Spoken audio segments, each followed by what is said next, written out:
Thank you, Tara. Good evening, everybody, and welcome to this meeting of the Council on Thursday, the 3rd of April 2025. My name is Councillor Kevin Laggan, and I'm the Chairman of the Council. Members and visitors, we are streaming this meeting live as well as recording, and by being present in the meeting, you're giving your consent to being recorded. During each item, please put your hand up to indicate if you wish to speak, members. I will then invite you at the appropriate time. Could I ask members to avoid approaching the top table, as this could create interference with the cameras and live stream and interrupt the broadcast. Please note that the YouTube live stream sound recording is dependent on the correct use of the microphones. Therefore, can I ask that when invited to speak, you remember to turn your microphone on and turn it off when you're finished. Please reference a page or a paragraph number when referring to the agenda papers, and keep your contributions clear and concise as possible, please. Fire alarm. If you hear an alarm, please exit by using either of the two marked fire exit routes. Once out of the building, please proceed to the designated muster point located on the grass verge, which is by the police station entrance. Agenda item 2, which is apologies for absence. Clerk, may I have the apologies for absence, please? Thank you, Chairman. Apologies received from Councillors Hughes, Jennings, Morgan, Whitfin and White. Thank you, Chairman. Thank you, Councillor Morgan. Yes, Mr. Chairman. Also, apologies from Councillor Morley, who's broken down on the A12. Thank you, Councillor Whiffin. And also apologies from Councillor Whiffin. Okay, thank you very much indeed. Councillor Stevens. Thank you, Chair. I wasn't going to be here, but I've managed to get away for a while, but I can't stay the full length of the meeting, so I'll need to leave early. Sorry about No that. problems. Thank you. We'll let the clerk know what time you exit the meeting. Thank you very much indeed, members. We move on to agenda item 3, which is the minutes of the 13th of February 2025, and it is recommended that the minutes of the meeting held on the 13th of February 2025, which are found on pages 7 to 22 of your agenda papers, are approved as a true and accurate record. I so move. Do I have a seconder? Seconded by Councillor Morgan. Members, Councillor Fluker. Thank you. Thank you, Chairman. Minute 537, I think it's paragraph 4. The councillor driver actually agreed to respond to all members of the council. I did get a response from him, Chairman, but it clearly did not answer what I brought up at council. So perhaps he might like to send that response to all members, or indeed amend it. Thank you, Chairman. Thank you, Councillor Driver. Come back, please. Yes, just in relation to the minutes of the meeting on the 25th, I note concern was raised by Councillor Fluker there that he had not had a response.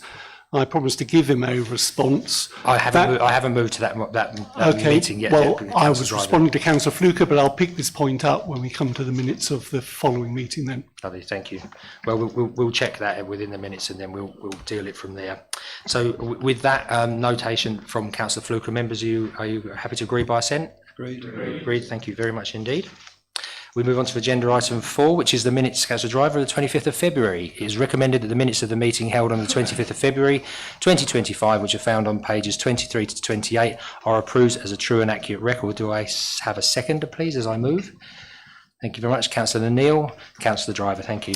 Yes, thank you. On page 27, the last paragraph in those minutes, I note that Councillor Fluker had asked a question of the leader about a vice chair of a programme committee, as it's put here. I presume this relates to me, and a response that I said I would give in writing to a question asked in that meeting. That meeting was on the 13th of February. On the 16th of February, I gave a full response as best as I could, given that I did not chair the two meetings he was referring to. And that was CC'd into both Mr. Wilkinson, Ms. Holmes and the leader. So I believe I did what I said I would do and gave him a response. Thank you. Okay, that's fair enough. Thank you very much indeed. So members, with that statement, are we prepared to agree these minutes, please, by assent? Agreed. Thank you very much indeed. We move on to agenda item 5, which is disclosure of interest, and this is to disclose the existence and nature of any disclosable pecuniary interests, other registrable interests and non-registrable interests relating to items of business on the agenda having regard to paragraph 9 and appendix B of the Code of Conduct for members. And members, we're reminded that we should also disclose any such interest as soon as it become available, should we need, throughout the meeting. Members, are there any declarations of interest, please? Councillor Durham, thank you. Thank you, Chairman. Chairman, I think it's relevant to declare that as a Cabinet member of Essex County Council, I'm on the Devolution Cabinet as well, so I'm responsible for that. And part of my portfolio is also for the gypsies and travellers, and I know that is the subject of a question coming up, but they're both non-pecuniary. Non-pecuniary. Thank you very much indeed. Thank you, Councillor Durham. Any Councillor Fluker? Yep, Chairman, agenda item 11, I'm a member of Southminster Parish Council. That will become relevant when we get there. And as far as agenda item 14 is concerned, I do own an EV. Okay. Thank you. Thank you very much indeed. Okay, so any other points? Sorry, Councillor Barrell-Cook. Thank you. I would like to declare my work with Maldon District Tourism Group in relation to agenda item 12, if there's anything relating to tourism and UK SBF. Okay, perfect. Thank you very much indeed. Any other declarations? No, members, thank you very much indeed. So we move on to agenda item 6, which is public questions, and I can advise that we received a question to the Leader of the Council from a member of the public, Mr Russell Ford. Details of the questions received and the prepared response from the Leader of the Council can be found in the supplementary report pack, which has been circulated on page 3. I believe Mr Ford is here this evening. Good evening, welcome. You're welcome to come to the chamber and find a microphone. And if that's okay, somebody allow Mr Ford in. Thank you. Sorry, thank you very much. And I'm sure you're aware of the protocols that we have for public questions. We have a section of 2 minutes and 2 minutes only, and it's only to do with the question and the answer. So as soon as you start speaking, the timer will go down. Mr Ford, you're welcome. Thank you, Chairman. For clarification, I'm not a resident. I'm a chartered town planner. Okay, members. My apologies, members. That is the fire alarm, and it sounded. So I will adjourn this meeting at 19:37. So I'd ask members and members of the public to exit through the fire escape.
Indeed for your help there. I just need to reconvene the meeting formally to make sure that the live broadcast is on at 19:55. If the clerk, if you could let us know when that's resumed, please.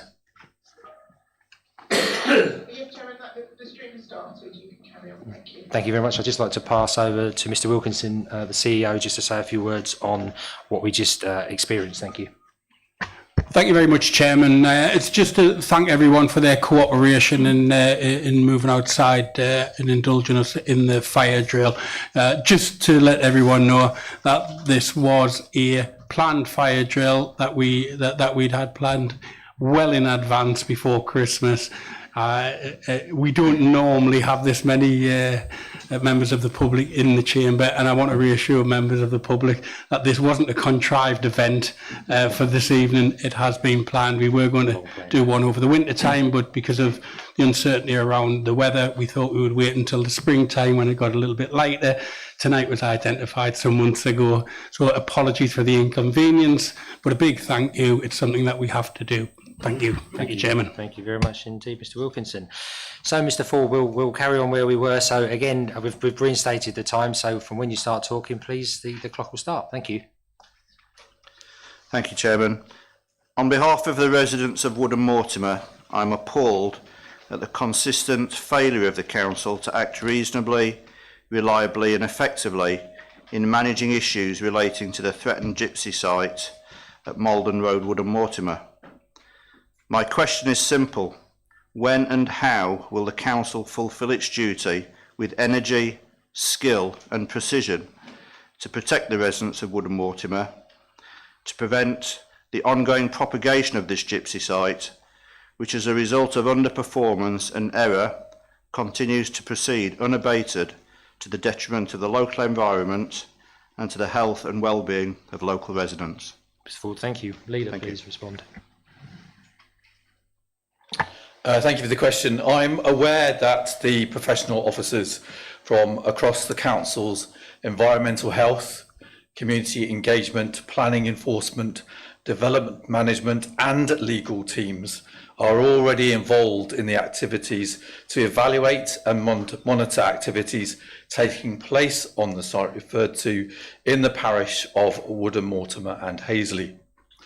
I acknowledge that residents are extremely concerned about the scheme approved on appeal by the Planning Inspectorate and activities that have taken place historically and since that scheme was passed, as well as a newer planning application that has yet to be determined by the Council. Historic issues with the site's planning appeal and the processes followed since are already being considered by the Council's Overview and Scrutiny Committee as part of its work plan. They will report back on the outcomes of the inquiries in due course, including any lessons or recommended changes in procedures.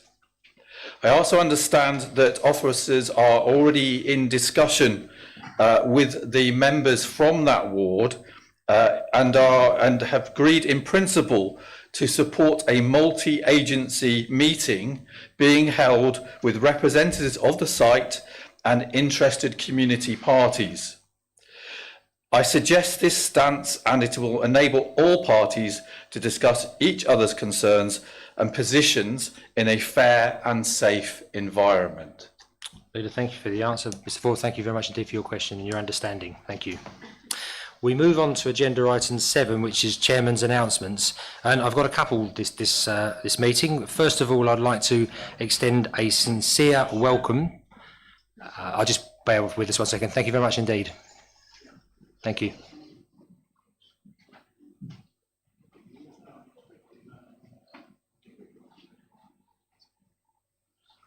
Thank you. Again, I'd like to extend a sincere welcome to our newest councillor, which is Councillor James Burrell-Cook. First and foremost, congratulations on your recent by-election victory. You are very well known within the community, very community-minded, and we're very, very glad to have you as a member of this council. Councillor Cook, welcome. Yes, indeed. A very good one at that. Second, I'm going to suspend as per normal the requirement to stand under 483 of the Constitution.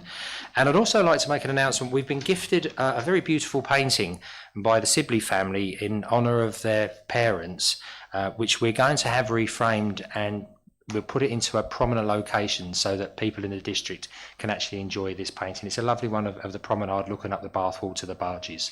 So just to extend our thanks for that very, very kind gift. We move to agenda item 8, which is the minute book, and this is to consider any recommendations brought forward for committees as detailed on the agenda. 8A is Performance and Governance and Audit Committee, which met on the 20th of February 2025, and this is found on your agenda pack on pages 29 to 86.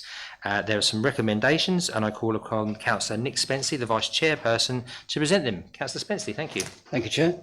I present the recommendations coming forward from the Performance, Governance and Audit Committee on 20th of February 2025 for consideration by the Council. Annual review of financial regulations. It is recommended that the revised financial regulations at Appendix 1 be approved. Do I have a seconder? Councillor Thompson. Thank you. Can we agree by assent? Agreed. Thank you. Thank you very much indeed. Councillor Spenceley. We move to 8B, and we're going to move 8B, which is the recommendations of the Strategy and Resources Committee of the 13th of March, to be in private closed session with agenda item number 20. So I move on to 8C, which is the Joint Standards Committee, which met on the 27th of March 2025. Councillor Durham. Well, Chairman, are you proposing that we move the pay policy, because there are two recommendations from Strategy and Resources? Only the second one is necessary to be in P&C. Yeah, you are completely correct, Councillor Durham. Thank you, because this is missing off my paper. So if you would like to present the pay policy statement, Councillor Durham, I'd be welcome. Thank you. Thank you very much indeed. Chairman, I'm very happy to present the recommendations from the Strategy and Resources Committee of the 13th of March 2025 in relation to the pay policy statement, which is shown in full in Appendix 2 between pages 87 and 102. And I so propose. Is there a seconder to agree? And Councillor Thompson has seconded that. Thank you very much. Members, can I take that as agreed by assent? Agreed. Thank you very much. Thank you very much indeed, Councillor Durham, and thank you for pointing that out. It's appreciated. Right. So we move to 8C, which is the Joint Standards Committee of the 27th of March 2025. So we move to the minutes held on the 27th of March, and I call upon Councillor Bassinger to present those, please. Councillor Bassinger. Thank you, Chair. I present the recommendation coming forward from the Joint Standards Committee on the 27th of March 2025 for consideration by the Council. Appointment of independent and deputy independent person. And there are two recommendations. Little 1, that John Mitchell is reappointed as independent person for Maldon District Council for a period of 4 years. Little 2, that Cathy Payne is reappointed as deputy independent person for Maldon District Council for a period of 4 years. I so move. Do I have a seconder? Councillor Thompson. Thank you very much. Can we agree that by assent? Agreed. Thank you very much. Thank you, Chair. Thank you very much indeed, Councillor Bassinger. So we move to agenda item number 9, which is minutes of the Council. And to note that the last Council, up until Wednesday the 26th of March 2025, Council Agenda Dispatch, the following committees have met and to receive any questions in accordance with Council and Committee Procedure Rule 6.2. And they are the Performance, Governance and Audit Committee of the 20th of February 2025, District Planning Committee of the 26th of February 2025, Overview and Scrutiny Committee, which met as the Crime and Disorder Committee on the 27th of February 2025, Strategy and Resources Committee on the 13th of March 2025, and the Licensing Committee 2025 of the 25th of March. I so move. Members agree? Thank you very much indeed, members. We then move to agenda item 10, and this is questions in accordance with procedural 6.3, of which notice has been given. Are there any questions, members? Has a notice been given? No, we don't have any. Okay, Tara, thank you very much indeed. We move to agenda item 11, which is polling places review, which is found on pages 103 to 108 of your pack. I believe Ms Hawkin is present and is able to present the report. Welcome. Thank you, Chairman. Good evening. Good evening. This matter from the council is to consider the recommendations set out in the report. A review was undertaken and includes any comments received from stakeholders and electors over the last 2 years' elections, and the outcome is that there are no proposed changes to the current scheme in place. This is outlined in Appendix 1. However, should anything need to change in the future, then further reviews can be undertaken and brought back to the council for approval of any further recommendations. Happy to take any questions. Ms Hawkins, thank you. We have the 3 recommendations, and I'm going to take the recommendations en bloc. And this is the little one. Just bear with me a second, Councillor Fluker. Did you wish to speak before I move? Yep. Thank you, Chairman. On where are we? On page, I think 107, Chairman, and in particular, this the Southminster polling station. There was an error last time. They printed all the polling notices with the wrong venue on. We managed to rescue the situation, but I think for clarity, that must be shown as not Southminster Community Hall. It should be shown as Community Hall 2. I beg your pardon. 1, thank you, Vice Chairman. Community Hall 1, King George V playing field. It is important, and I know that the electoral registrations officers on the call, but I would advise that we monitor that situation with the clerk at Southminster Parish Council with regards to availability. Lovely. Thank you very much. Is that okay, Ms Hawkins, with that adjustment? Thank you very much indeed. Thank you, Councillor Fluker. So members, with that statement there, so we move the recommendations. I have to read them out first. I'll read them quickly, I promise. The 1, that no changes are made to the polling districts or polling places as outlined in Appendix 1. 2, that where the current polling district, polling place or polling station is considered or becomes unsuitable, officers will provide provisional alternative options to members for consideration. Members are to note that they will need to be made fully aware for the suitability by officers prior to any changes being made, and that members confirm and approve the polling districts and polling places as detailed in Appendix 1. Do I have a seconder? Please, Councillor Thompson. Thank you. Members agree by assent? Thank you very much indeed. We move on to agenda item 12 now, please. And this is Public Spaces Protection Order Review Consultation, which is found on pages 109 to 128. And we have the Assistant Director, Customer Services and Operations, Miss Green, to please present the report. Thank you, Chairman, and good evening, members. Thank you. The paper before you is asking for Council's approval to move ahead with a consultation on the extension of our existing Public Spaces Protection Order, specifically for dog control in publicly owned areas across the district. The current order is due to expire on the 18th of July. And what we would like to do is to go out to consultation to ask the views of the public and key stakeholders whether or not they wish the council to extend this. The proposals are to extend on the same basis as the current order. The intention of the order is to help manage and encourage good dog ownership and behaviour in our public areas, and it's a really key tool for us. Not only does the protection order send a very clear message out to the public how important it is, it also gives us additional powers, enforcement powers, should the members of the public not behave responsibly with their dogs. We would ask for permission for that consultation to begin in April. The results of that consultation will be considered and will come back to Council to make a decision about whether or not to renew the Public Spaces Protection Order for a further 3 years. Thank you very much indeed, Ms Green. I'll move the recommendation and then open the floor. So the recommendation is that the Council begins a 6 weeks public consultation starting on the 7th of April 2025 on the proposal to extend the Public Spaces Protection Order for dog control in publicly owned areas district-wide. Do I have a seconder? Thank you very much. And Councillor Pratt. Members, any comments? Councillor Stamp, thank you.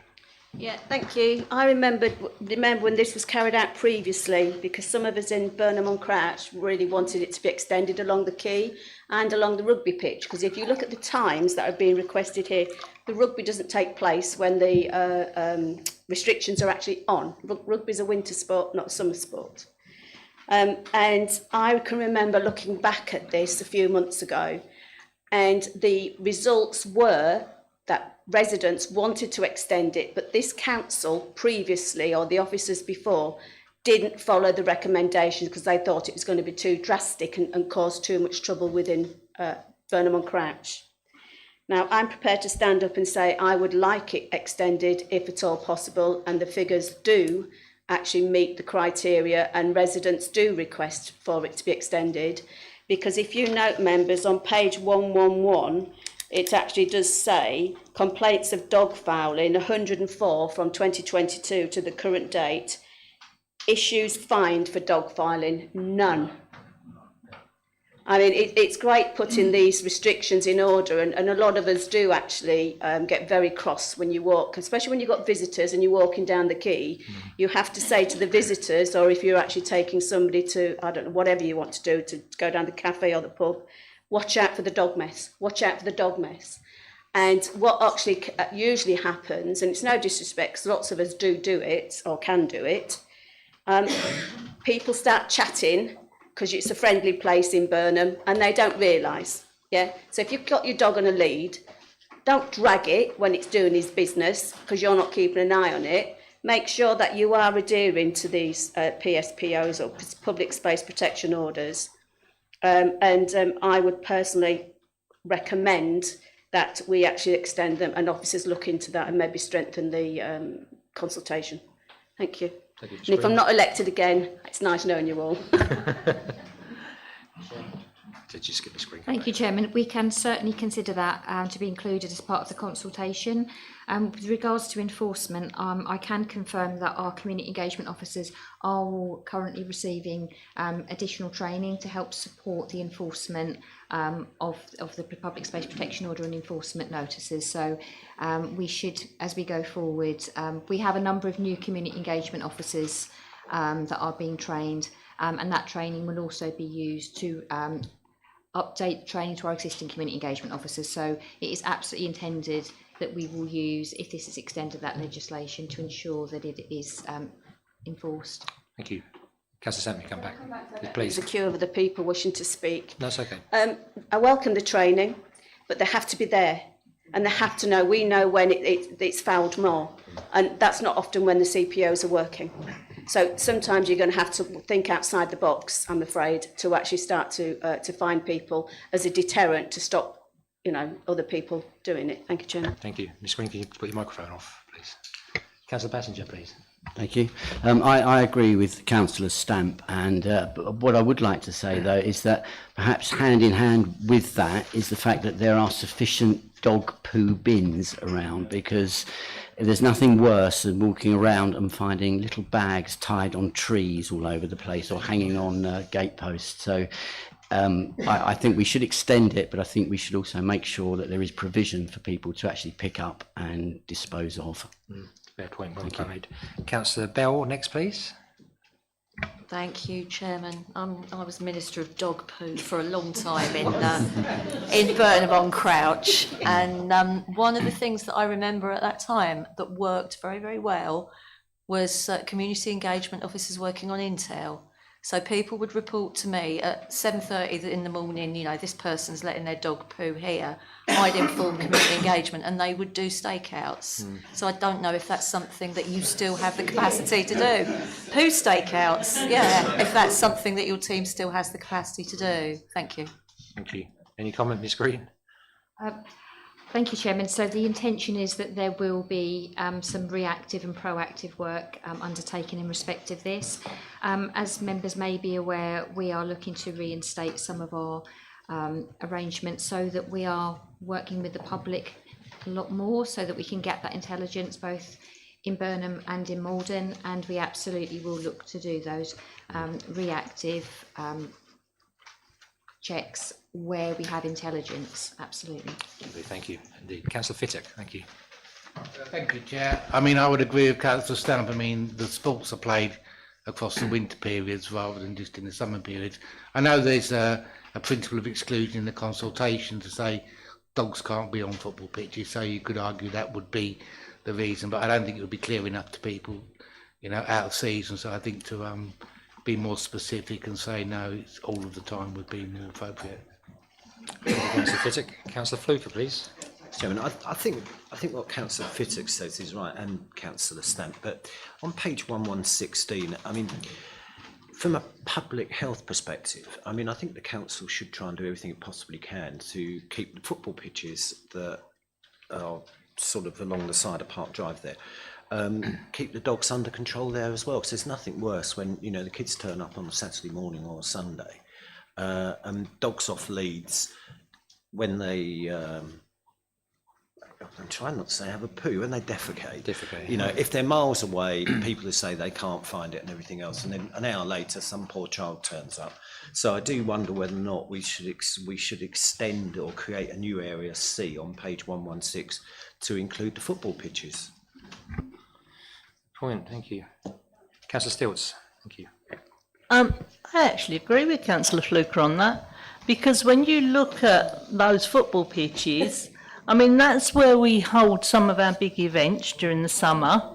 And then in the winter, we've got the children football on there from the local football club that's there. So, you know, maybe we should include that area in it for all the time. Well, we've got the consultation paper, so maybe those are the parts that we could talk with our residents to see, because it is a scourge, definitely is. Any other member wish to speak on this issue? No. Members, do we agree that the council begins this? Agreed. Assent? Yes, agreed. Thank you very much indeed. We move to agenda item 13, which is the UK Prosperity Shared Fund allocation. This can be found on pages 129 to 134 of the pack, and please note that an addendum to this report can be found on pages 5 to 8 of the supplementary report pack that was circulated earlier on this evening. This is going to be presented to us by Lead Specialist at Prosperity, Ms Cable. Ms Cable, please. Thank you, Chairman. If it's acceptable to the Chairman, I'll present the original part of the report first, take any questions on that, and then present the addendum report. Yeah, that makes sense. Thank you. In the Autumn Budget 2024, the Chancellor confirmed the continuation of the UK Shared Prosperity Fund, known as UK SPF, for a further year, which will allow local authorities to invest in local growth in advance of wider funding reforms. A report was brought to Strategy and Resources Committee on the 23rd of January, which granted delegated authority to the corporate leadership team in consultation with the leader and the chair of Strategy and Resources to identify projects for delivery. That report also recommended to Council 100% match funding of the UK Shared Prosperity Fund allocation to be provided from the Council's reserves. This recommendation was approved by Council on the 13th of February, meaning a total delivery fund of £654,292. To maximise the delivery duration and impact, it is suggested that not all of the Council's match funding should be delivered simultaneously with the MHCLG allocation over the current financial year. Officers across the Council have worked to identify projects suitable for delivery in accordance with the MHCLG issued guidance, and were robustly reviewed as to the need rating, which included strategic alignment to the Council's corporate plan priorities, deliverability, could the project be delivered within 12-month funding duration, and reporting, does the proposed project align to the outputs and outcomes that are reportable. Appendix 1 of this report sets out the projects proposed for delivery. Members will note that Appendix 1 does not include delivery of any projects identified from the Strategic Asset Working Group. The Strategic Asset Working Group has made a recommendation to the Council that a separate investment plan funded from the Council's reserve is brought forward with the Promenade Park Management Plan for consideration when presented in June. Updates on the delivery of this fund will be provided to the Performance, Governance and Audit Committee for the duration. I'd be happy to take any questions. Thank you, Ms Cable. Members, any questions? Councillor Stamp and then Councillor Fluker, please. Councillor Fluker and then Councillor Stamp. So, how do community groups in the district apply for the community grants scheme? Thank you, Councillor Fluker. The process of the development of that application process to that fund will commence once Council has approved that the projects proposed can be delivered. We're also looking identified as project number, I don't really like to say project number because it will be a person, but project number 11 identifies a fixed term contract of a community grant officer to be able to support the delivery of the fund and also to assist applicants with the process and to make sure that they're fully supported when that fund goes live. So we'll do some work once Council has approved to identify where the funding can be targeted at in accordance with the Council's priorities. Thank you, Chairman. If I just come back to the supplementaries. please. So, yeah, I see that you're going to increase the establishment by 1 FTE on a fixed term contract. But I really think it's important that that person engages with the members, particularly those that aren't necessarily involved with Maldon and Burnham, just to ensure that some of this money actually goes out to the villages, because I think that would be really appreciated. Thank you. Thank you very much. Absolutely, Councillor Fluker. That's one of the key tasks that's been put within that job description, that they'll be expected to be liaising with stakeholders, internal and external, to make sure it's a fair process. And I'm more than happy to provide some statistical analysis on the distribution of the fund once it's in progress. Okay, thank you very much indeed, Ms Cable. Councillor Stamp. Yeah, thank you, Chairman. I have a problem really with yet another decision being made in principle and then the detail being added after. I mean, another member of staff, when we took God knows how long to try and match the budgets last year, and yet again we have agreed to spend taxpayers' money out of reserves and allow, Ms Cable may help me, or even the leader can help me, to tell me how much is going to be allowed for staff costs to deliver community scheme, grant scheme, that we don't even know how it's going to be delivered and what the criteria is, what the terms of reference are, who's it going to go to. Now, I do understand some of this is process and procedure, but I am not comfortable about agreeing match funding of 368,000 or whatever it is without any more detail. This piece of paper, this Appendix 1, doesn't tell me hardly anything, you know, and obviously some things are obvious, UFES 2025, Saltmarsh, etc. But there's things on here that I would call classes, we could make better use of taxpayers' money, I think. And I'm also not happy, and going on to the next page, agenda item 13, that it's been delegated to the leader, our SNR and the chief exec. I think it needs to be amended so it includes the ward members or the ward member to discuss projects without people who have got no idea most probably what happens in certain wards, or, you know, it could be Bradwell don't get anything, Tillingham don't get anything. I bet there's nothing that's going to be earmarked for any of those villages on anything that's been produced by this council. So I'm sure Burnham will, because now I've kicked up a fuss, somebody's going to say something. But I know you went first, Councillor Fluker. But in all seriousness, I do not like, yet again, in principle, when this council has no detail and you're now spending a lot of taxpayers' money again. So at the moment, I'm not sure. Thank you. Okay, who wants to come back? The leader or? Yeah, the leader. Thank you, Councillor Stamp. So one of the things that, and I know it's something that Councillor Fluker has talked an awful lot about over the past few years, and that's the new homes bonus and the use of that money and the use of the reserves. This is an opportunity for us to invest, give the opportunity for community groups to bid for some money. Now, initially, the proposal was that there was going to be an allocation, a very small allocation, to each ward member come forward with projects. That, to me, the amount was so small that I really, personally couldn't see how it would make a difference to the different wards. This gives an opportunity for groups across the district to bid for this money, which they've not been able to do before with UK SPF. UK SPF is time limited. If we don't spend it within the year, it goes back to the government, which then makes it harder for us to deliver on community projects. So the idea was to use some of our reserves that taxpayers have paid, so we're giving some of that money back to taxpayers' communities in terms of that community grant, without a time limit. So if we don't, I'm sure we will get lots of bids, but if we don't get those bids and that money spent within this year, it can roll over to the next year. It can move on to the year after. And that's the benefit of doing it in this way.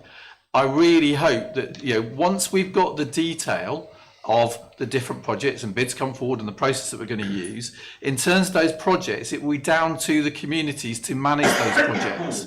It'll be down to the community. The whole point of giving the grants is so that the communities deliver those projects, not us.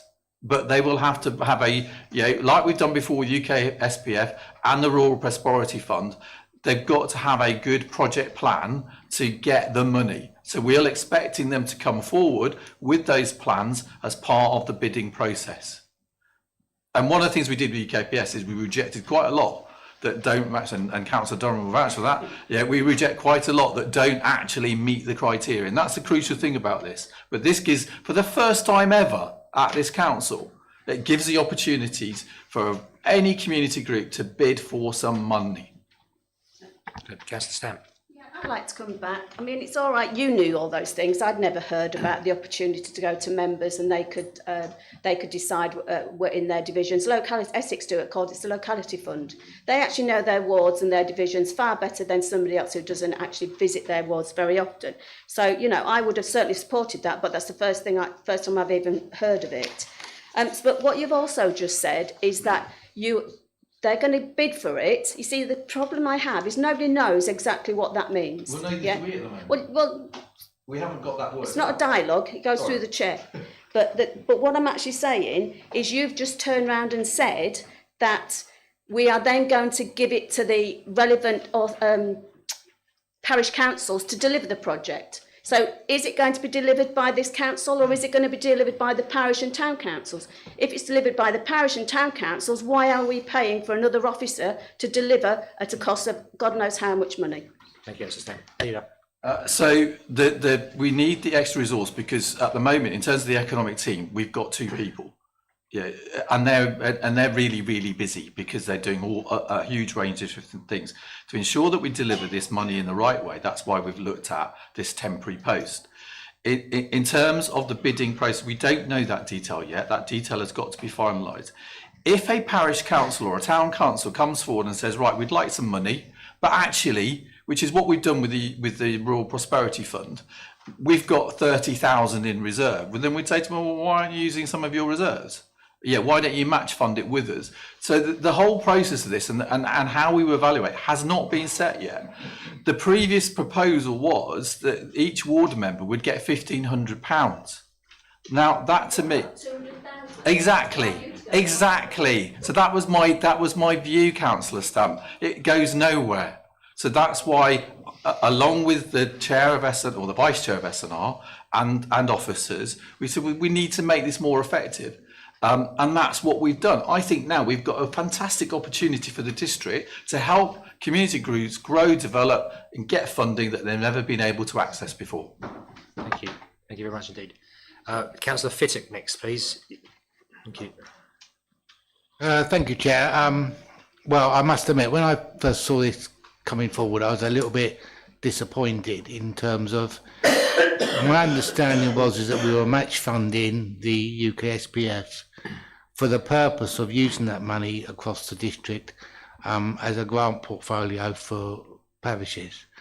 Well, I mean, £200,000 isn't £327,000. So obviously I'm supportive of the fact that we're doing that, but I do think that perhaps I misheard the conversation, the debate that we're having, that if it had been put to us that £77,000 is going to be used from that grant funding that we're going to match fund on administration and resources, I might not have taken the same view.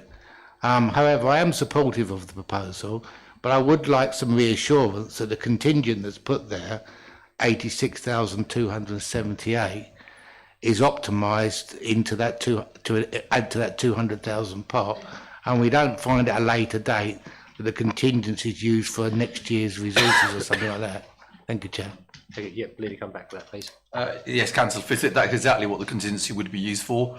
Yeah, so the contingency isn't just sitting there. It's not going to fund stuff. It's the opportunity that if we do get extra bids, then we've got that money there. Yeah, we do need the extra resource to try and to implement this because the 2 resources we have are stretched to the limit at the moment. And it's to enable this to happen for the first time ever. Thank you. Councillor Paula Spenceley, please. Thank you, Chair. So it's only a suggestion, but I just wonder with the Community Grants Fund if it couldn't be divided between the 3 broad areas of the district to ensure that there's a pot for every area. It's just a thought. I don't know whether that could be amended that way, or if not, if it could just be taken into consideration when we devise how this scheme is going forwards with the detail, because I just think it's really important to make sure that no area loses out.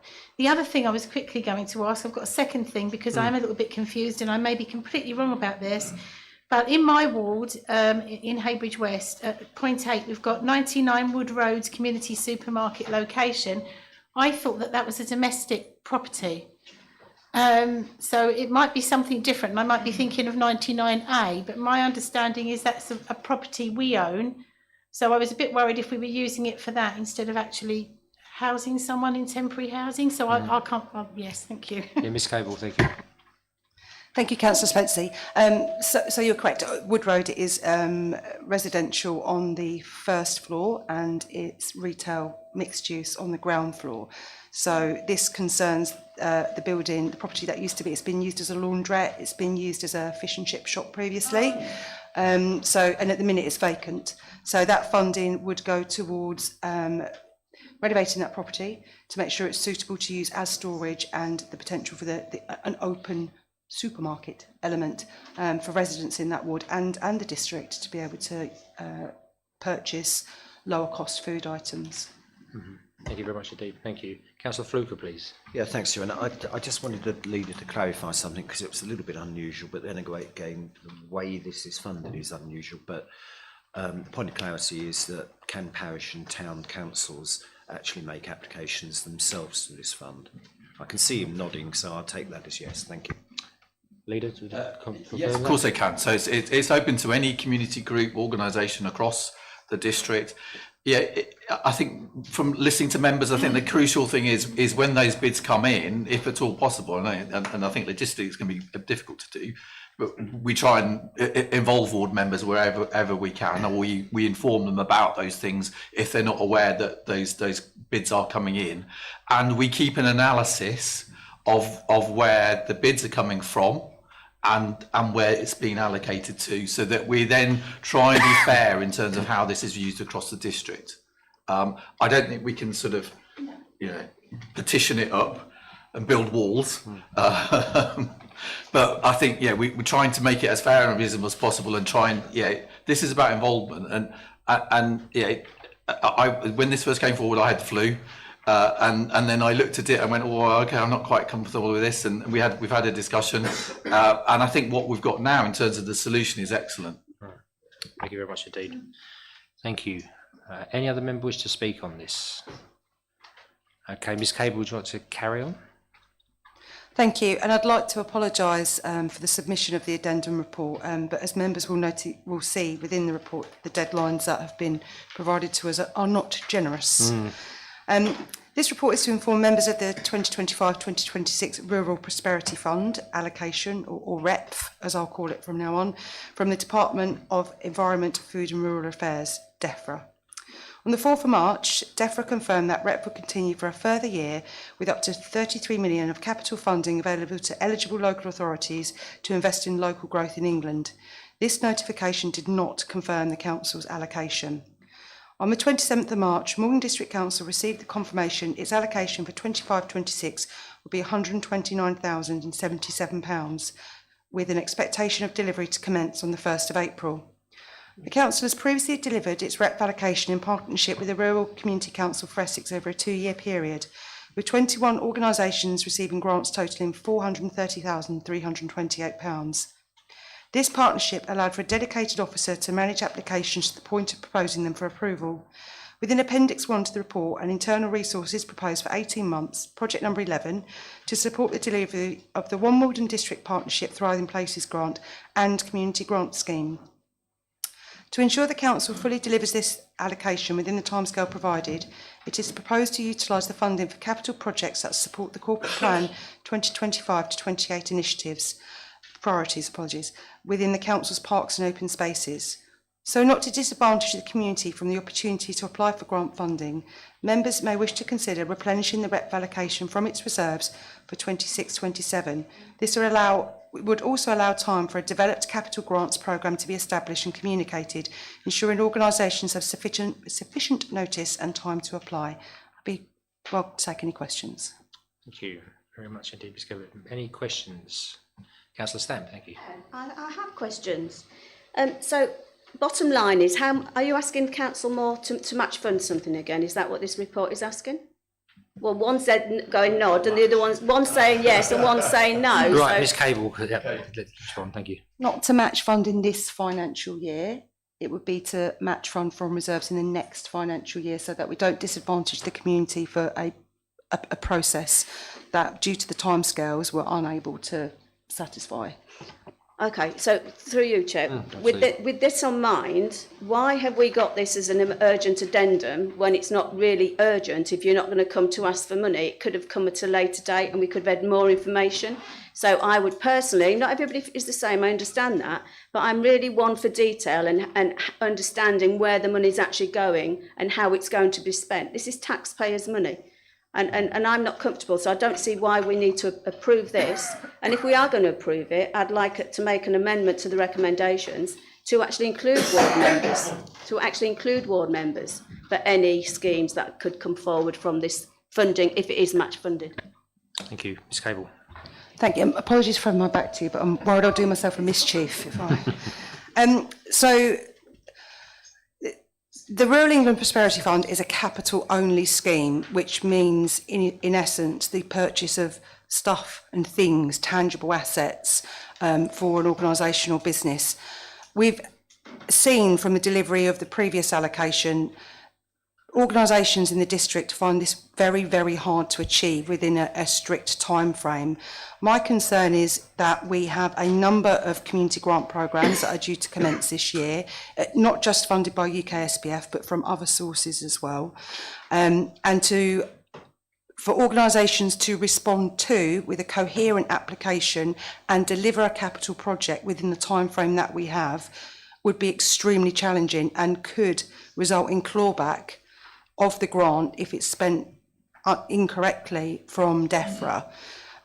Therefore, the proposal around ensuring we've got something deliverable that is a capital asset to the council, and then to replenish that fund as a capital grant fund when we've got a person in place, when we've got established grant schemes operational, and then we'll be able to offer the opportunity more coherently to the community, in addition to providing support in bid writing and tender writing as well, which I'm working with colleagues across North Essex to deliver for organisations.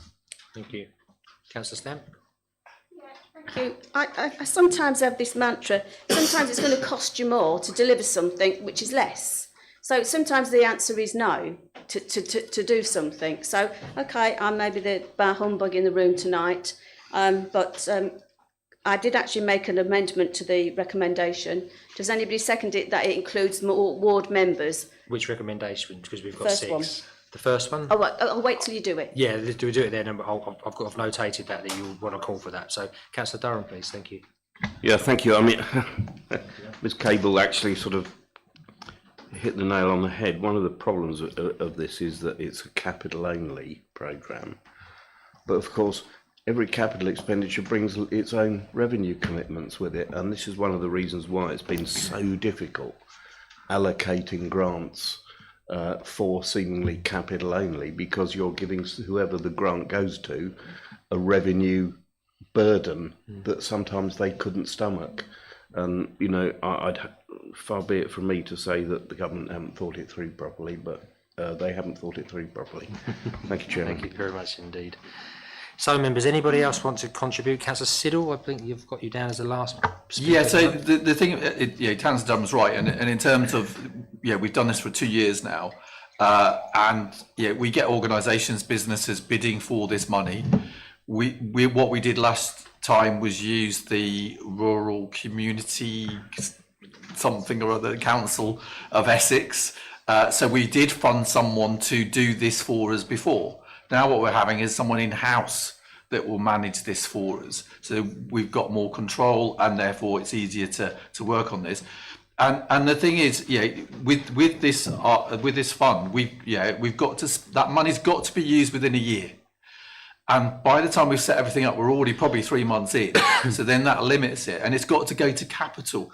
So therefore, to try and spend that capital and get that capital fund spent by April next year is really, really difficult for organisations, companies, or whatever. So by saying that we're going to use the UK SPF on Maldon District Council capital, then we can then control that and deliver it within that year, then creating that extra fund from our own reserves, so we're not using our reserves to fund that capital, we can then allocate that money to this with no time limit, which will enable organisations, businesses, whatever, that are bidding for that capital for a much longer period in terms of getting that delivered. And therefore it will be more effective. Thank you. I'm glad everything's really easy and clear. And Ms. Cable, do you want to put your PowerPoint presentation up? I will admit you've caught me out and I forgot I had one. I think the fire alarm flustered me. So I believe Tara did put that up there for you. the detail is effectively what's in the report. I just thought it may be beneficial for members who preferred visual representation. Members happy with what was in the report? Yeah. Okay, thank you very much indeed. So I'll just refer to Councillor Stamp before I move the recommendations. If we've got the 6 down here, which one did you consider that you wanted to amend, Councillor Stamp? Yeah.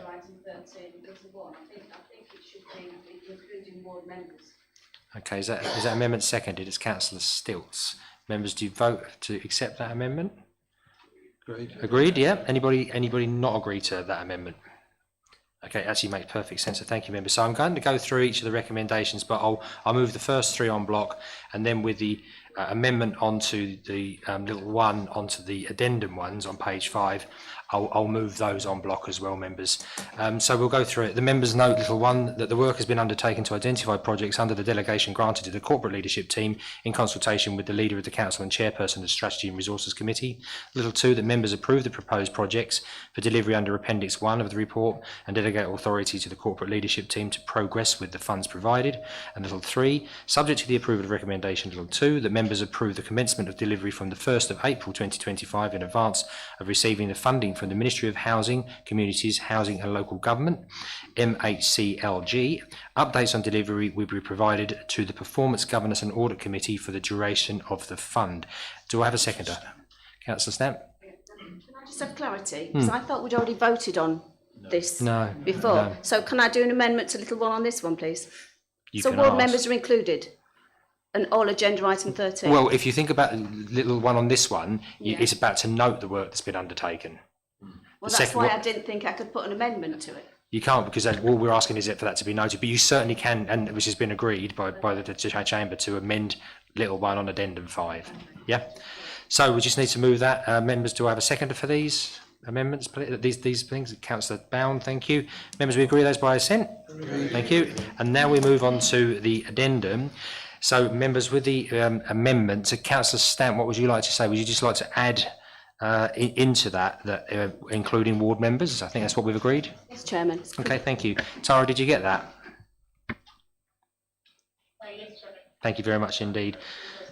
Yes, the first recommendation with the amendment is the members note the delay in receiving the confirmation of the Council's Rural England Prosperity Fund, the REPF allocation, the impact on delivery this has, and delegate authority to the Chief Executive in consultation with the Leader of the Council and the Chairperson of Strategy and Resources Committee and ward members to identify projects for delivery. Little 2, that subject to the approval of recommendation 1, the members approve the commencement of delivery from the 1st of April 2025 in advance of receiving the funding from the Department of Environment, Food and Rural Affairs, DEFRA. And little 3, the members approve to replenish the REPF allocation from reserves to deliver a public grant scheme in 2026-2027. Do I have a seconder? Councillor Pratt seconded. Members, do I have agreement by assent? Thank you very much. No, any dissent? No, thank you very much indeed, members, for that debate, and thanks, Ms Cable, for all the work that you've put in on that complex issue. Number 14, we move is the adoption of the Electric Vehicle Charging and Low Emissions Strategy 2025-2028, found on pages 135 to 162, and please note the addendum to this report can be found on page 9 of the supplementary report pack that's been circulated today. So the Assistant Director, Place and Community, Miss Wheatley, please present the report. Thank you. Thank you, Chairman. The electric vehicle charging and low emissions strategy within this report has been developed in consultation with the Net Zero Working Group to support the expansion of electric vehicle EV infrastructure across the Maldon district and to provide a structured approach to reducing emissions from the council's fleet. It sets out our overall framework from which individual business cases will be developed and presented to members for consideration and approval prior to implementation. The paper and accompanying strategy provide the background and context for local transport emissions and EV infrastructure planning. Transport currently accounts for 32% of the district's territorial emissions and approximately 1/3 of the council's operational emissions. With the national ban on the sale of new petrol, diesel and hybrid vehicles set for 2035, it is vital that local authorities take proactive steps to ensure suitable EV infrastructure is in place and that fleet transition plans are both realistic and cost-effective. Maldon District faces particular challenges in this transition. We have the highest rate of car dependency in Essex, limited public transport alternatives, and 21% of households without off-street parking, making the availability of public charge points even more important. The strategy outlines the current provision of public EV charge points, supported by a map illustrating their distribution across the district. At present, there are 9 public charging locations in Maldon District, offering a total of 32 individual charge points at varying speeds. However, only one of these sites, located at the Princes Road office, is on council-owned land, providing just 2 charge points. Demand modelling indicates that a significant increase in the number of charge points will be required over the coming years to keep pace with projected growth in EV ownership. The addendum references the removal of the Vehicle Exercise Duty (VED) exemption for electric vehicles, which came into effect on the 1st of April 2025, and which may slow down the rate of adoption of EVs compared to these projections. However, overall EV ownership is still expected to rise, driven by lower running costs, environmental benefits, and ongoing advancements in technology. The strategy does not seek direct funding for EV charging infrastructure. Instead, 2 financing models are being explored. The first is through Essex County Council, who have secured £8.4 million through the local electric vehicle infrastructure scheme. The second are through non-cost concessionary agreements. This model enables a private provider to install, operate and maintain charge points at no cost to the council, recovering costs through user fees over a fixed-term concession agreement. The selected financial model will be included in the detailed business case, along with any impacts or considerations relating to local government reorganisation. In addition to public EV charging, the strategy also considers the council's own fleet, which has undergone a recent decarbonisation review. The strategy outlines a practical approach to retain and maintain vehicles where replacement is not essential, consider EV alternatives for essential replacements, transition to Euro 6 compliant or hybrid retrofit models where full electrification is not yet viable, engage with contractors to encourage uptake of low emission vehicles in service delivery, and conduct regular round reviews to optimise fleet operations and improve route efficiencies. All fleet replacements will align with the Council's vehicle management and replacement procedures and capital bids process. Where appropriate, electric vehicle options will be included for consideration as part of the decision-making process. The strategy recognises that as the Council transitions its fleet to EVs, it will need to install suitable workplace EV charging infrastructure. Details of these costs will be submitted when a request is made to replace a vehicle with an EV. Officers will explore opportunities for shared charging models with local businesses and office partners to reduce costs and increase accessibility. Delivery will be managed through the Council's established project management processes, with detailed business cases developed for each phase. These will be brought forward for member engagement and approval to ensure alignment with strategic priorities. The ongoing monitoring of EV infrastructure rollout and fleet transition will be happening, along with engagement with members, local businesses and the community to support the transition, and annual reviews to assess progress, inform decision making and adjust plans where necessary. So in conclusion, officers recommend adoption of the EV charging and low emission strategy and further feasibility studies to inform the business case, which will come to strategy and resources via the Net Zero Working Group. Our lead officer for climate action is available this evening to answer any questions in relation to the report and strategy. Thank you. Thank you very much indeed, Ms Wheatley. So members, before we open the debate, we have 2 recommendations and I'll read them both. Recommendations little 1 is that, subject to the additional paragraph as detailed in the addendum this evening, the electric vehicle charging and low emission strategy 2025 to 2028 be approved as a starting point for future action and investment in electric vehicle infrastructure and fleet optimisation, enabling transition across the district. And little 2, that in consultation with the leader of the council, officers are authorised to commence implementation subject to funding availability and council priorities. Do I have a seconder?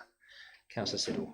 Yeah, so I would like to amend little 2 if at all possible. It's possible. Yeah, okay. So I would like to put forward that we amend that the consultation is one with myself, the Chair of Strategy and Resources, and the Chair of the Net Zero Working Group. Is that seconded, that amendment? Yeah, Councillor Stamper seconded. Members, are you happy with that amendment? Yeah, any dissent to that amendment? No, so that amendment is passed then. Thank you very much indeed, Councillor Siddle. Members, the floor is yours. Councillor Morgan, thank you. Yes, thank you, Mr. Chair.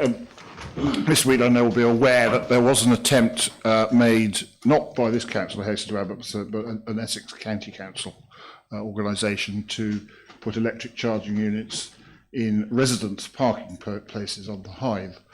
This has been rescinded, quite rightly, but it's I want to make sure that the leader and the people who is now recommended to be consulted on this make sure that obviously that doesn't happen again. Yep. Yes, please. Yeah, in terms of that, it was news to me as well, and to many officers within the council. We have identified an officer that was consulted about that. Unfortunately, that officer did not consult with anybody else. So we have learned from that, and we will ensure that when anything like that happens, ward members will be, and we will all be informed if there's going to be some kind of impact. So I think it's something that we do need to ensure that there's open communication when those sorts of decisions are made. Yep. Thank you very much indeed. Councillor Fluker, please. Thank you, Chairman. Yeah, reading the agenda supplement reminded me how much my road tax is going to go up by, and I think it's about 600 quid. So I hope Councillor Durham's listening and he can personally repair the pothole outside my house. But Chairman, on a more serious note, I would like to add another recommendation, and the recommendation is based on the fact that the council is projecting paying £65,500 for electricity for this building in this fiscal year, and the charges outside, Chairman, are free of charge, if you excuse the pun. But the idea of that, they were installed some time ago. This has been mentioned before at council. And I think at the end of the day, it's pretty unacceptable, because I do know at times when there's 2 vehicles on there and there's no control. Some people leave their cars hooked up all day long. 9 times out of 10, they're people that are either involved in these premises or the local cab drivers. But there's no control over how long they stay on the booth, because there's no charge. So I propose, Chairman, that an additional recommendation, Roman 3, is added, that officers consider an upgrade of the charging machines to make sure that you have to pay for the electric. It's very reasonable. Anybody second that recommendation? Well, yeah, we'll go for Councillor Siddle, because I could see that one come up. So members, do you agree with that recommendation? Yeah, thank you very much. That makes actually perfect sense. So we've got the 3 recommendations. We move them by Councillor Durham just before I close. Well, Chairman, I just wanted to raise, I mean, it was mentioned that we're working alongside Essex County Council for this local electric vehicle infrastructure fund, for which Essex got 8.3 million. Essex has identified 5 rural locations initially. There will be more, 5 in Maldon district, which is Great Totten, Tolsham, Darcy, Tolsbury, Latchington and Tillingham, which is not including car parks. So I just don't want that we're going to duplicate work. I'm sure as part of the strategy, the consultation, we'll take that in, and we'll come to Ms Williamson in a second. Thank you. Councillor Stilts, please. Thank you. Just to reassure Councillor Durham that I myself, Councillor Morgan and Councillor Lay actually had a meeting with officers from Essex County Council the other day to discuss EV charging, the Levi Fund and the Hythe Key. So we have actually had a meeting to discuss this with them. Thank you. I hope they're waterproof. The spring tyres were quite robust this last couple of weeks. Councillor Fluker, come back. Thank you. Just quickly, based on microphone? what Councillor Durham said about Tillingham, I'm clearly he must be right that Essex County Council or indeed Maldon District Council own suitable site in Tillingham. I'm not sure they do, but Maldon District Council owns two parks, two open spaces in Southminster, and one has a very, very large car park, and it also has a maximised electricity supply in there for various reasons. So I'd rather hope that officers can speak to Essex and perhaps get them to focus on the larger conurbations within the Dengie Peninsula, which would be Southminster and Burnham, but Burnham's got its own charges, yeah. So I think Tillingham really and truly wouldn't be, yeah. Thank you, Councillor Fluker. Miss Williams, would you like to come back and comment? Thank you, Councillor Fluker. During the meeting with Essex County Council, they assured us that they want to engage with the towns and parish councils. They want to look for sites in rural locations. They're really keen not to leave any part of the district behind. So we will make sure that we pursue that with them and keep the dialogue going with members as well from the Net Zero Working Group and other members. So thank you for your comment.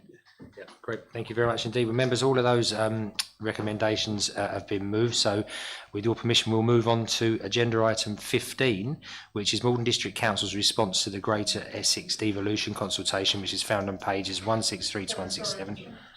We need to vote.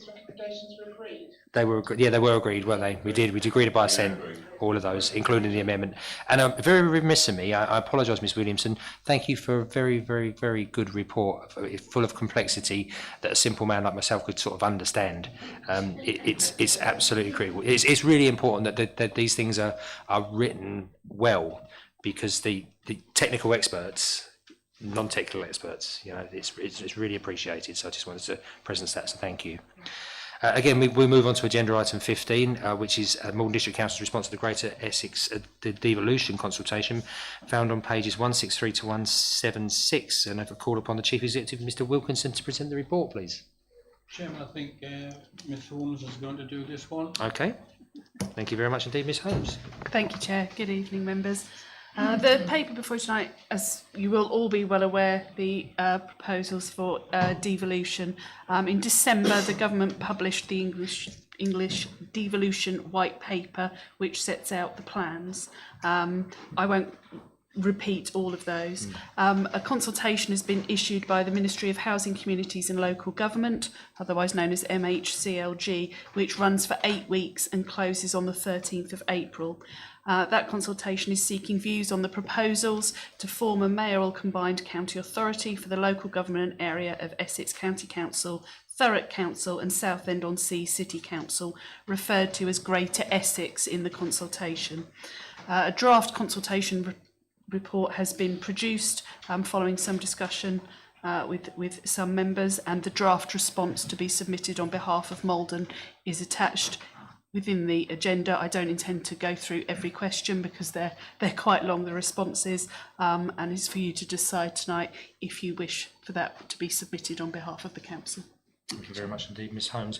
Well, we have one recommendation, so we can debate the recommendation, I'll move it, that members approve the response to the Greater Essex Devolution consultation as set out in Appendix 1. Do I have a seconder? Councillor Pratt, second, thank you. Members, the floor is yours. Any comments? Councillor Durham? Well, yeah, regrettably I can't support this this recommendation because I just don't agree with some of the responses personally. Whatever the views members have about the devolution agenda, it's happening and the government have made it very clear, and of course not only devolution to a mayoral authority but then the subsequent local government reorganisation. Whatever way you look at it, if you started to set out the best method of local government from scratch, nobody would ever come up with what we've got. Nobody would come up with 2 tiers of councils with varying responsibilities. Nobody would come up with 14 different councils, each carrying out their key services differently, such as refuse collection.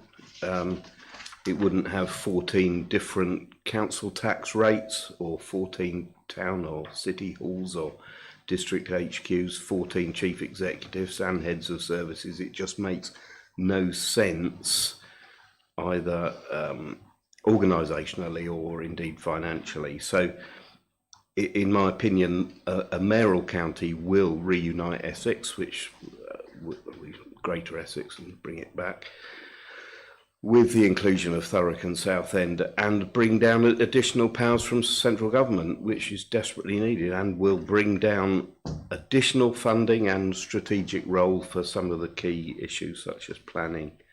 I appreciate the fact that some of the financial savings are unlikely to be realised immediately, but the financial modelling so far basically shows that after devolution and local government reorganisation, either 2 or 3 unitary councils actually pay back within 3 years. My concern is that there has been a good deal of misinformation, scaremongering, but we have to accept the fact that this is happening, that there will be a mayoral election on May the 7th, 2026, and immediately after the formation of the strategic authority consisting of Essex County Council, Thurrock and Southend. So I'm sorry, but I cannot agree. I agree with some of the responses, but not all, so I won't be supporting this. Thank you. Thank you very much indeed. Councillor Stamp and then Councillor Driver, please. Yeah, I actually shared some of the concerns, Councillor Durham's, but I will support it. A lot of hard work has gone in here, and we're never going to agree, all of us in this chamber, about the direction we should go in or whatever. But what I would like to say at this opportunity, rather than say it to the leader in questions or whatever, I have been given permission to actually say that Essex County Council will only support this proposal, because they've done their own response, if the numbers are changed. So they're proposing a 2-1-1 configuration, or the 4-2, I have to read it properly, 4-2-2 configuration, because of the numbers of residents it represents. Because if you look at the 2 unitaries, they're very small and they're in the south of the division, and it's preposterous that Essex County Council will only have 1 vote and the other 2 can have 2. So there's been a lot of work actually being done around this at a high level, and the officers at Essex County Council are working really, really hard. But like I say, you're never going to please everybody. But I'd also like to take this opportunity to thank Georgina Button. She actually has done a hell of a lot of work on this council response. Members won't be surprised to know that I didn't agree with some of them, and I've made a note because we had a little bet that we'll see what comes through eventually. But yeah, I am going to support it, and I do have a different view. I don't think 350 is the right one. But I've made no secret of that. No, thank you, Councillor Stamp. Councillor Driver, please. Thank you, Chair. I'll stand for this. I think this was a very well-written response. It was balanced. It picked up a lot of the issues that those reviewing it were concerned with. In many situations, the outcome will depend on the way in which it's actually done.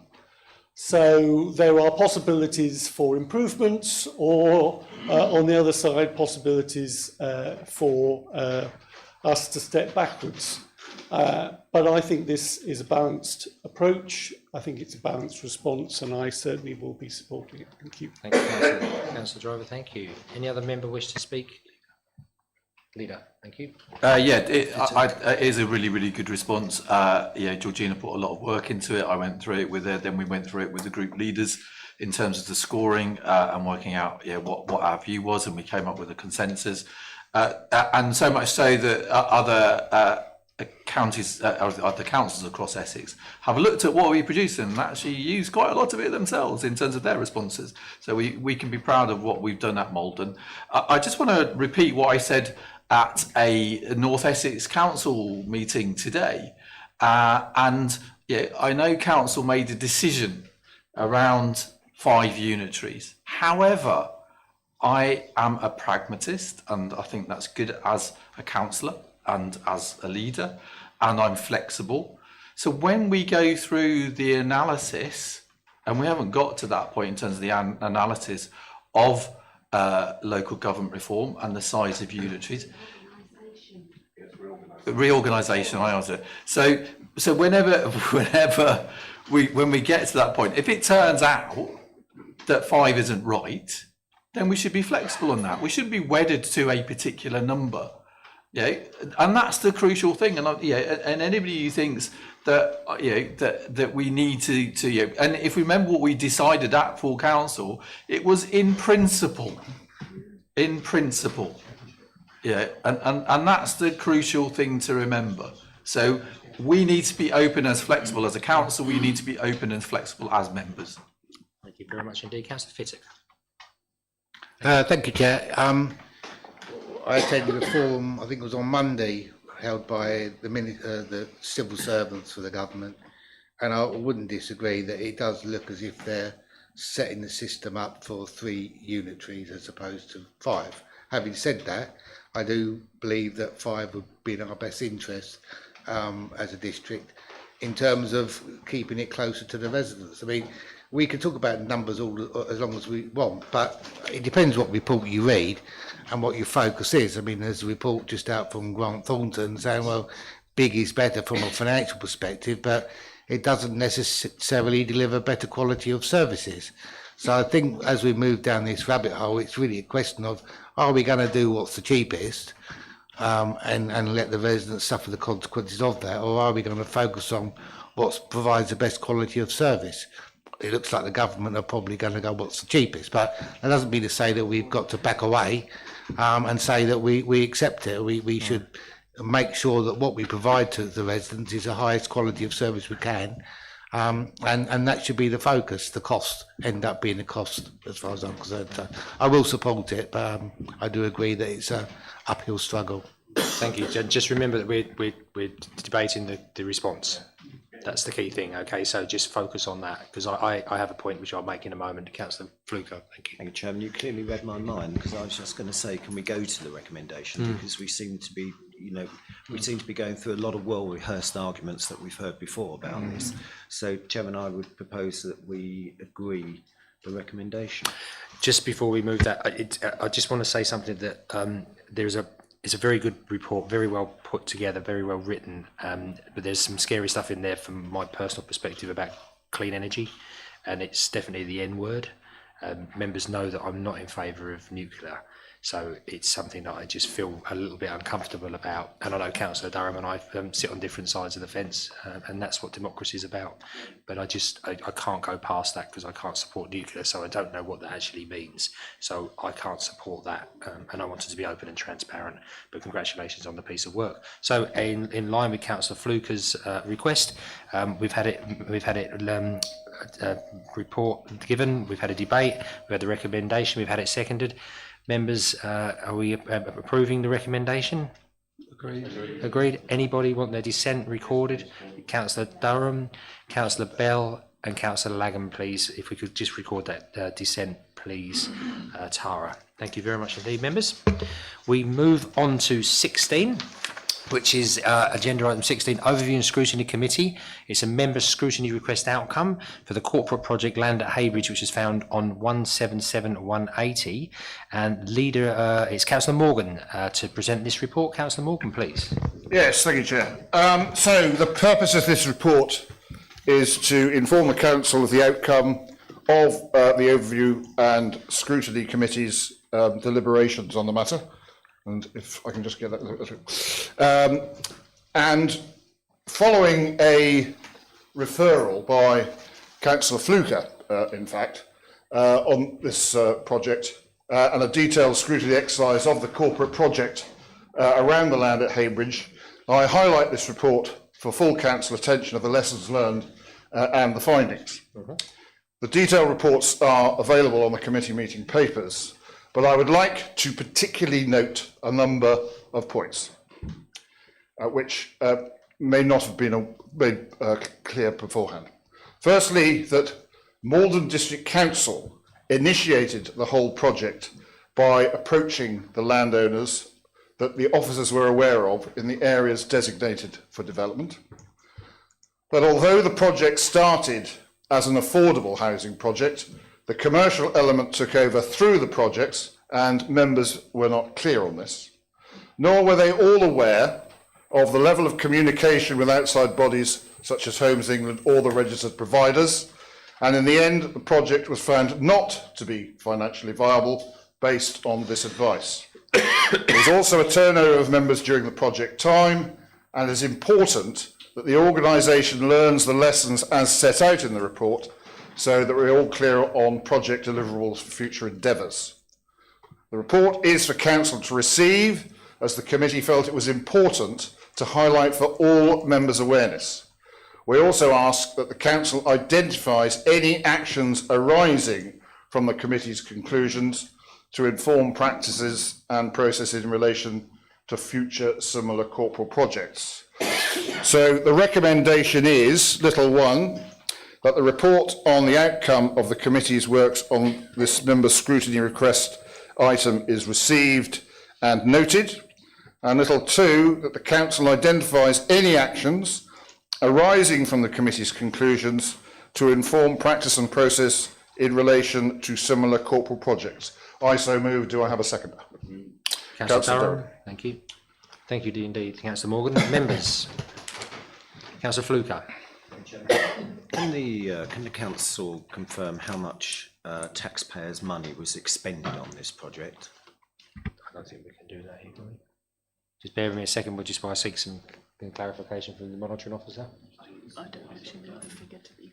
No, I think we need to come back to that. I need to respond. Oh, councillor, I don't know if the chairman.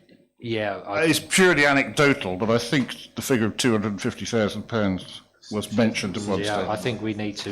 Yeah, but that would need to be that's checked. not. It was Section 106 funding as well, rather than. Would you want to just mention that? Yeah. Thank you, Chair. Yeah, the money was actually from Section 106 funding, rather than, just wanted to clarify where that project was funded from. It was Section 106 monies rather than council reserves or any other position.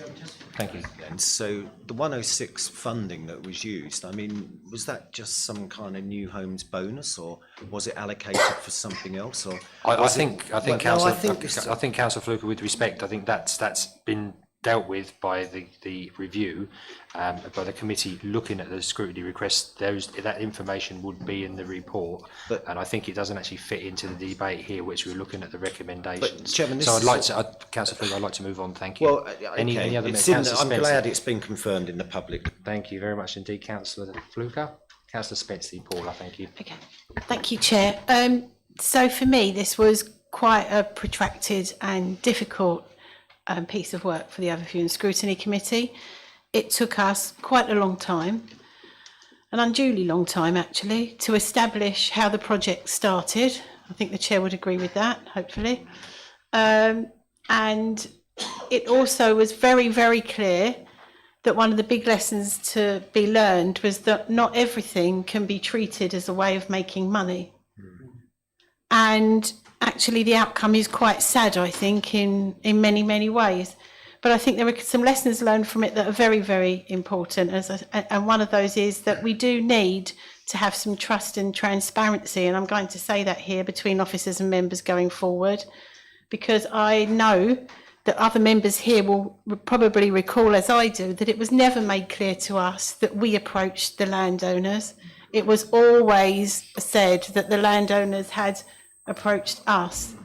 And I think it's important to be clear when projects are proposed going forward that we have to have that transparency, and that we have to look at, we don't want to combine, well, we should do this because of the corporate plan and it'll make some money. We need to be certain that it can do both of those things before we embark on a journey like that. Thank you. Thank you very much indeed. So that falls in with the little two, which is the recommendations about lessons learned, and the whole point of learning lessons is to put them into application, isn't it, for the future? So members, we've had the recommendations, they've been seconded. Members, do we agree these by assent? Agreed. Thank you very much. And thank you very much indeed to the committee for the hard work that was put in on a very complex issue. We move to agenda item 17, which is the appointment of councillors at Steeple Parish Council, found on pages 181 to 184. Ms Holmes, over to you again to present the report. Thank you. Thank you, Chair. Good evening, members. I have to report that there have been resignations at Steeple Parish Council that have resulted in the Parish Council no longer being quorate. The original report, the report before you, says that 2 councillors resigned on the 24th of March. I've been notified this week that a further councillor has also resigned. So currently Steeple Parish Council only has 1 councillor out of a possible of 5. So as we have seen with other town and parish councils in the past, the law requires us to ensure that we fill those vacancies with district council members to enable the parish council to function until such time as they can co-opt or and fill the vacancies, or if an election is called. The proposal before you tonight is for 2 councillors to be appointed, but following the resignation of another member, you may wish to increase that number. Open to you is up to a maximum of 4 councillors, which would then make the parish council have seats for all 5. Thank you very much indeed. Thank you very much, Chair. Just so I'm clear, because the recommendations, the recommendation 1, it says that the council nominates 3 councillors to be temporarily appointed to Steeple Parish Council. On that's little 1, and then on number 2, it talks about the council authorises the making of an order pursuant to section 91 of the Local Government Act 1970 for the temporary appointment of 2. So what are we saying now, that we actually need 4 councillors for little 1? Because you've only got 1. I need 3. 3. If council has the power, if they wish to make 4, because there are 4 vacancies, if they feel that the parish council will be more prepared to run with 4, but 3 in line with the recommendation. Apologies for the error in the wording of the No, report. that's okay. No, just so we're really clear. So we'll make a move of that recommendation, and then we'll call for nominations, because we have to approve the recommendation before we can nominate. So that Steeple, the council nominates 3 councillors to be temporarily appointed to Steeple Parish Council. I so move. To have a seconder? No. Seconded by Councillor Spencer. Pardon my Councillor Stamp. You had your hand up before I moved. You did. Feel free. Yep. I actually agree with Miss Holmes. Can we appoint 4 if 4 councillors are willing, rather than the recommended you put forward first? So I don't know how you want to go about that, but I think, having recently gone through this, and Councillor Pratt sitting next to you, he'll understand it, and so will everybody else who supported us, Councillor Bell, I think it'd be better, especially in a small parish like Steeple, if we could get 4 members just to help out. It is very challenging, is all I'm going to say. Very simply, we can just, with the approval of the seconder, withdraw the recommendation. Councillor Spencer, is that okay? So I make a further recommendation that the council nominates 4 councillors to temporarily be appointed to Steeple Parish Council, seconded by many people. So we need to actually have nominations, please, for that. So Councillor Paula Spencer, Councillor Paula Spencer, Councillor Nick Spencer. Yep, okay. Yeah. I'm in a flow. Councillor Spencer. I wanted to ask, what night does it meet? Very good point. Yeah, thank you, Councillor Neil. Currently it's a Wednesday. It's the 2nd Wednesday of the month, but that's again up for debate because it might need to move to the Monday. Councillor Stilts, my apologies. Can I recommend that Councillor Linda Haywood and Councillor Matt Neal go on to that committee? Second that. Okay, we've had that put forward. Would you be prepared to take that recommendation? Yeah, which has been seconded. So thank you very much. We have 2 nominations. Yep. Can I nominate Councillor Fittock, please? You can nominate who you like. Councillor Fittock, you've been nominated. Would you be prepared if it was seconded? Save me going through a whole lot of work. Yeah. Anybody second Councillor Fittock? Yep, Councillor Neil is seconded, so that's Councillor Fittock as well. So one more person, Councillor Morgan. Can I nominate Councillor Pratt? Councillor Pratt, you get seconded? Yeah. Councillor Pratt seconded. Yeah, everybody agree, Councillor Pratt? Fantastic. Thank you very much indeed, members. That was smoother than I thought. Do we need to do little 2?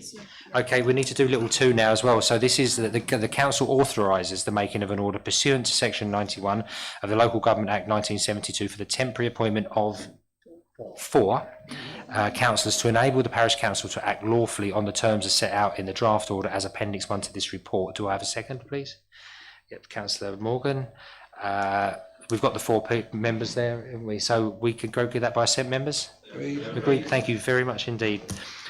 We move to section 18, which is questions to the Leader of the Council in accordance with Procedure Rule 13M. Are there any questions to the Leader of the Council, please, from the floor? I don't know if you're holding that up, Councillor Durham, or you're just twiddling your pen with respect. Well, Councillor Durham, please levy your question to the Leader, please. Thank you. Thank you very much, Chairman. My question to the Leader is, at a previous council meeting, this authority agreed to contribute to the development of homeless living units being built by Chess in return for nomination rights for homeless people in the Maldon district, and this was to be funded from Section 106 income from the developments in Burnham. However, I've been advised that we're still not committed this money to Chess, and as a result the project and our rights over it are in some jeopardy. I've actually been to see this project. It's extremely impressive and will be a very valuable facility for this council's homeless. Can I ask the Leader to look into this matter and, if necessary, ensure that the balance of the funding already agreed by this council is expedited as soon as possible to protect our position? And if there is some question as to the current status, can I ask that Rob Saggs from Chess is contacted just to see what the current situation is, please? Thank you very much. Leader. Thank you, Councillor Durham. Yeah, the agreement was to progress a contract with Chess subject to available funding. Whilst the discussions were progressed, we have an option available. We do not have sufficient funding in Section 106 currently that we would need to agree equipment from reserves if we are to progress with this. The existing Section 106 funding went to St Stephen's House in Heybridge, and the additional, as Councillor Durham said, the additional funding is still subject to negotiation and is delayed, one source being Burnham Waters, but obviously we have issues around that delivery. If we were to move this forward in terms of a council commitment, there would need to be a paper to go to the Strategy and Resources Committee in June for members' consideration, and that would be an investment from the council of £225,000. So I hope that housing officers will talk to Chess and engage with them, and obviously, if necessary, we will bring forward a paper to June to commit that funding and see whether SNR and then the council will agree to that funding. Thank you very much indeed. Can I come back on that response, please? Yeah. Yeah, no, thank you very much, Leader. So from what you've just said, we may be required to fund that sum you've mentioned pending receipt in the future of Section 106 money, so it wouldn't be a permanent payment. So when the Section 106 for Burnham Waters is delivered, that would offset that. Thank you. Can I then ask that we engage with Rob Saggs from Chess just to make sure that the delay is not going to jeopardise our nomination rights to this property, which is literally almost ready and finished to take residence? I'm sure the Deputy Chief Exec and Mrs Wheatley will engage and get that sorted very quickly. Thank you very much indeed. Councillor Stamp, thank you. Yeah, I've got a couple of questions really. I was pleased, it's a little bit of a speech before, if you don't mind, before you tell me off. I was pleased that the Leader had turned around and said in principle he's now more open-minded, because the view I'd got was that he was closed-minded on the 350. So that actually pleases me quite a lot. But my question really is, when you stand up you are and represent this council, could I ask that you actually give over the correct information and facts if you're divulging information about a possible authority and its debt? I don't need to go into too much detail. I think you can remember what you said and how much you said that authority was in debt, because that can have a knock-on effect when it goes to other people about the level of debt and the misinformation going around. And I think it's really important as a council, and that we have mandated you, or the council has, but you must give out the correct information, or what my mum would say, if you don't know it, keep your mouth closed, Wendy. So that's one thing. So I'd ask you to support that in a minute. Yep. In a minute. I think that's one question. I think we should do that one question, Councillor Stamp, and then come back. So in terms of that figure, the figure was given to me by the chief exec of that council, who was sitting next to me as I chaired the Scale and Value for Money working group at Essex Leaders Meeting. That figure was quoted, and Mr. Wilkinson was there, and he can vouch for the figures that were quoted to me and to us in that working group on that day.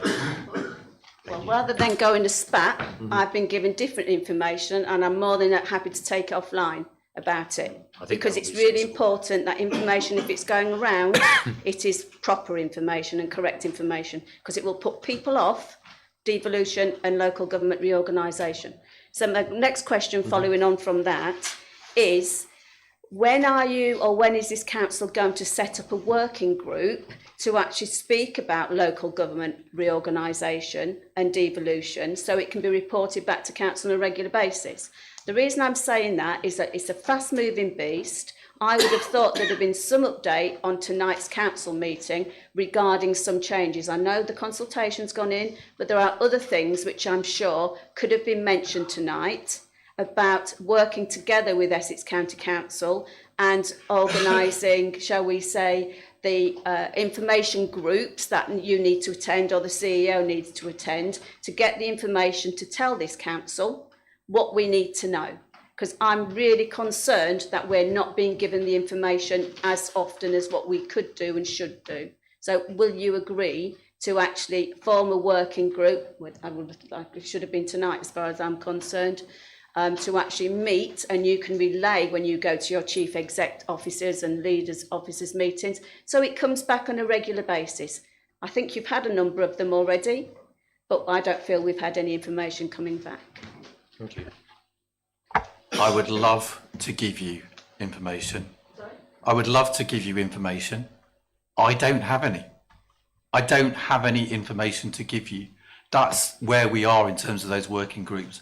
So those Essex leaders meetings, I have been on 3 different working groups at those Essex leaders. So I've gone from one to another. I'm now chairing the Scale and Value for Money. And in terms of the discussion, so I chaired it, and one particular chief exec went through what they've been doing. But in terms of anything concrete, I can't give you it because there isn't anything. There really isn't anything at this stage. So we are meeting across all Essex leaders at this moment. It is still really, really high level. And I'm happy to have a working group and take forward. And I know I can't bring in the chief exec at this point, and I would love to, because he would probably back me up on this. Yeah. So in terms of that information, whenever we get it, we will give you it. We're not but we don't know it because we haven't got any. Thank you very much indeed. Anybody, Councillor Fluker? Chairman, I'm trying to sub-guess what you were talking about, but Leader, would you join me in commending Thurrock Council in reducing their debt from 1.5 billion to 1 billion? It's been reported on the BBC news feeds over the last couple of months, actually, and they've managed to do that by disinvestment and the sale of assets. So, in my mind, they should be commended. I don't think it's really my place to comment on another local authority. I think so. I did not mention their name. Yeah. I did not mention their name. I think members I have been approached by other members of the council, quite a considerable number, to ask. It's not something I'm going to mandate, but to ask if we can have questions to the leader of the council that are based on district issues. So things that are actually close to us that impact on residents. We've had a lot of national issues. If council determines that it wants to lobby for those, then we should use that forum.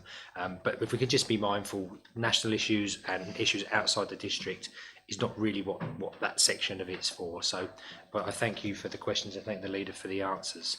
We do have, Councillor Spenceley, we do have 3 minutes left. Thank you.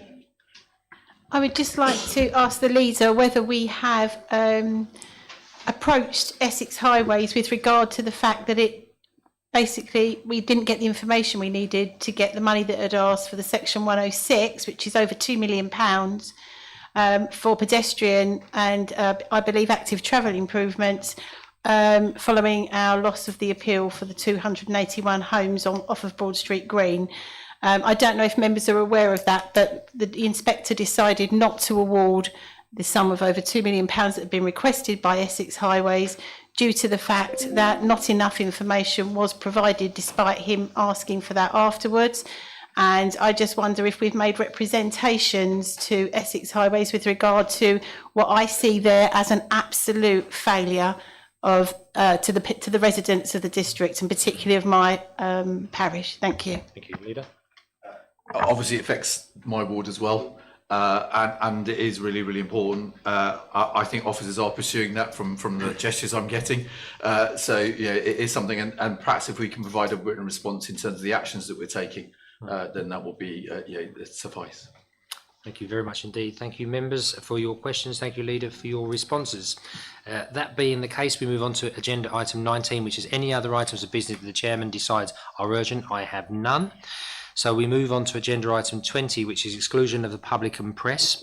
I move that under section 100A, section 4 of the Local Government Act 1972, the public be excluded from the meeting for the following items of business on the grounds that it involves the likely disclosure of exempt information as defined in paragraph 3 of part 1 of schedule 12A of the Act, and this satisfies the public interest test. I so move. Do I have a seconder? Councillor Pratt. Members, do we take that by assent? Agreed. Thank you very much indeed. So, Tara, could you please put us into private session, please?